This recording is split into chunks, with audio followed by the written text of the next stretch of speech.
राजा और तोता। एक समय की बात है, किसी एक राज्य में हरिशंकर नाम का राजा राज करता था। उस राजा के 3 बेटे थे। उसकी ख्वाहिश थी कि वह उसका सबसे काबिल बेटा उसकी राजगद्दी संभाले, लेकिन वह इस बात को लेकर संशय में था कि तीनों में से किसे वह अपना राजपाट सौंपे। एक दिन राजा को एक तरकीब सूझी। उसने उसी समय अपने तीनों बेटों को बुलाया और कहा, बेटे, आज मैं तुम सब से एक सवाल पूछता हूँ।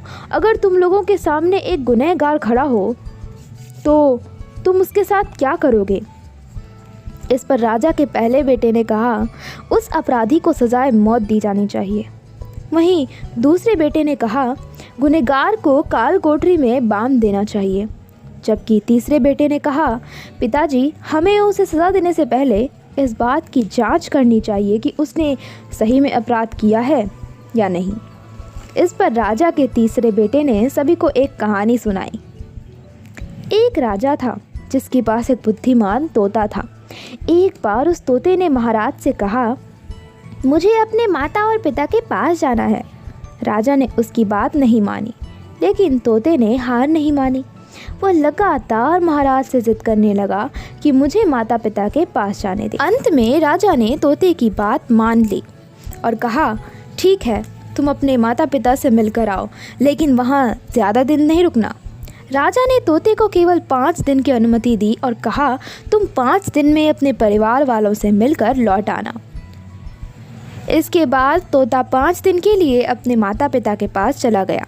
छठे दिन जब वह राजा के पास लौट रहा था तो उसने सोचा कि क्यों न वह महाराज के लिए कुछ उपहार ले लिया जाए। फिर वह पर्वत की ओर निकल पड़ा। दरअसल वह महाराज के लिए अमृत फल लेना चाहता था। वहाँ पहुँचते पहुँचते रात हो गई। तोते ने पर्वत पर पहुँचकर फल तो ले लिया, लेकिन रात हो जाने के कारण वह आगे नहीं बढ़ा सका और वहीं रुक गया। उस रात जब तोता सो रहा था, तभी एक सांप वहां आया और उसने राजा के लिए गए अमृत फल को खाने लग गया। सांप ने फल को खाया, इस कारण उस फल में जहर फैल गया था। हालांकि तोते को इस बात की भनक तक नहीं थी। अगली सुबह जब वह जगा तो फल लेकर महल की ओर चल पड़ा। जब वह महल पहुंचा तो खुशी खुशी सीधे राजा के पास गया और कहा, महाराज, मैं आपके लिए ये अमृत फल लेकर आया हूँ।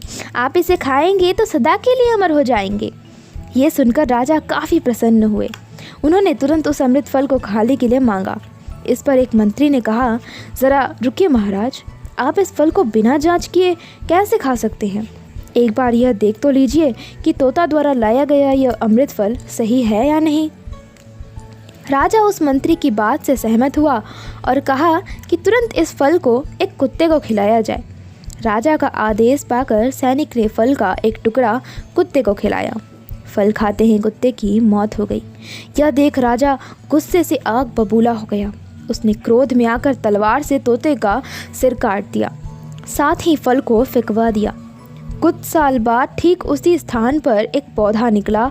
यह देख राजा को लगा कि यह उसी जहरीले फल का पौधा है।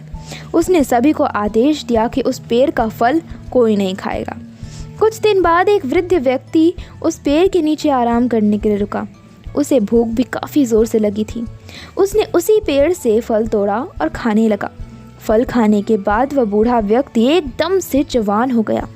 राजा ने जब यह देखा तो वह आश्चर्यचकित रह गया। उसे समझ आ गया कि वह फल जहरीला नहीं था।